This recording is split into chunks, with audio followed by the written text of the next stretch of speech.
Good evening, folks. Um, more and more ideas, more and more topics, more and more things that link the little, chains or little bits to the human condition.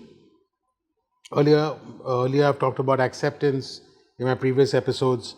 I've talked about tolerance in my previous episodes. I've talked about understanding each other in my previous episodes. But many times I've realized that it's not just about understanding and not just about accepting, or it's not just about, you know, trying to understand the other person. I think the root of actually doing that lies elsewhere. And that's the main topic of our of this monologue today, which is the thought processes and upbringing. How does each individual's thought process? I mean, how does that thought process affect the way he or she goes through life, and how much of it can be linked to his or her upbringing? When you come from very conservative families, sometimes your thought process is also very conservative, be it religious, be it from a religious perspective, be it from a money perspective, or be it from anything for that matter. You look at life in a very different way. Then you have, if you have had more of a liberal upbringing, where the parents are okay with how many marks you get. I mean, they're not too, उनको इतना फर्क नहीं पड़ता कि अगर आपके 80 आ गए, 90 आ गए, 100 आ गए, ओके भैया पास हो जाओ. You know a more laid back attitude. तो बच्चे भी ऐसे ही हो जाते हैं, थोड़े बहुत वो भी लेड बैक से हो जाते हैं. There is nothing right and there is nothing wrong in the thought processes of either.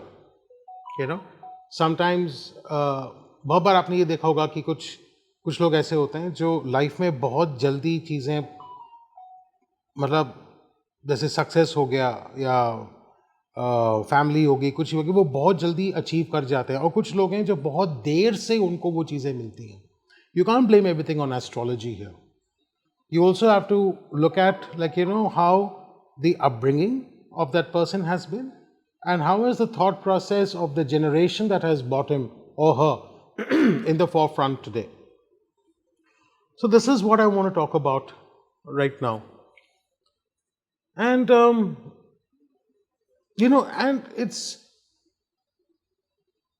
बहुत बार मैंने ये देखा है कि अगर किसी को ढंग से इंग्लिश बोलनी नहीं आती, उसका मजाक उड़ाया जाता है. या अगर कोई हिंदी बोलता है पर एक बहुत टिपिकल से डायलेक्ट के साथ बोलता है, तो उसका भी मजाक उड़ाया जाता है.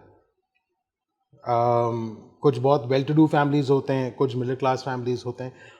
ऑब्वियसली जो बच्चे जब स्कूल में मिलते हैं तो बच्चे तो हर श्रेणी से आते हैं ना, वो हर मतलब स्ट्रैटा से आते हैं बच्चे. तो हर किसी बच्चे का माइंडसेट अलग होता है, हर किसी बच्चे की अंडरस्टैंडिंग अलग होती है, हर किसी बच्चे की का एक्सपोजर अलग होता है. चाहे वो फिल्मों की दुनिया में हो, चाहे वो म्यूजिक की दुनिया में हो, चाहे वो आर्ट लिटरेचर किसी भी चीज के उसमें हो. हमें ये समझना है कि इसी को डाइवर्सिटी कहते हैं, और इसी डाइवर्सिटी को समझना, एक्सेप्ट करना और पढ़ना हमारे लिए बहुत ज़रूरी होता है. फिर तब, क्योंकि तब कहीं जाके हम आगे बढ़ सकते हैं as a nation, as a community. अगर कोई, लाइक आई सेड अर्लियर, अगर कोई बात कर रहा है तो वो एक एक्सेंट के साथ बात कर रहा है हिंदी में, जैसे किसी को अगर हरियाणवी टच आ गया या कोई मारवाड़ी टच आ गया तो बच्चे हंसने लग जाते हैं. They start making fun of him. उसकी गलती नहीं है, उनकी अपब्रिंगिंग ऐसी है. और आपको थोड़ा बहुत उस चीज़ पे आपको थोड़ा सा ध्यान देना पड़ेगा. पर बच्चे ऑब्वियसली इन सब बच्चे होते हैं तो वो ध्यान नहीं दे पाते, वो तो बच्चे हैं. पर बड़े तो ध्यान दे सकते हैं कम से कम. ठीक है, आप उनको ये समझाना बहुत ज़रूरी है कि चलो ठीक है, इस बच्चे के माँ बाप, अगर कोई बच्चा घर आता है कि उसने मुझे ऐसे बोला, उसने मुझे ऐसे बोला, तो इसको आप कैसे डील करते हो? आप डील तभी कर पाओगे अगर आप खुद एक बहुत ही एक्सेप्टिंग इंडिविजुअल हो.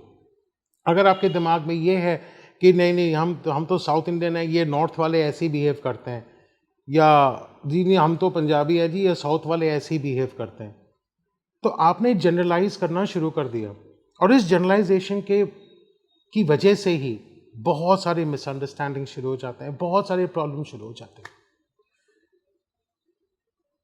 और ऐसी ही बातों से उन बच्चों के थॉट प्रोसेसेस पर बहुत तगड़ा इफेक्ट पड़ता है। इसी चीज के बारे में मैं और आगे बात करूंगा,